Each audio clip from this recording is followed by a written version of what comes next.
Lo tanya, gue jawab. Bang, mau nanya, please jawab. Gue tiap hari 10.000 langkah, plus puasa IF, makan sekali jam 12 siang, terus sorenya ngambil buah. BB gue turun 13 kilo 3 minggu. Itu bahaya nggak sih? Takut banget.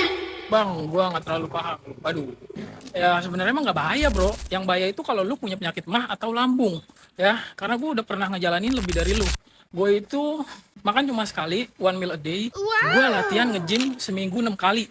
Plus selesai latihan itu gue kardio sejam. Ya emang kurusnya cepet, tapi hasilnya bukan gue mau gitu.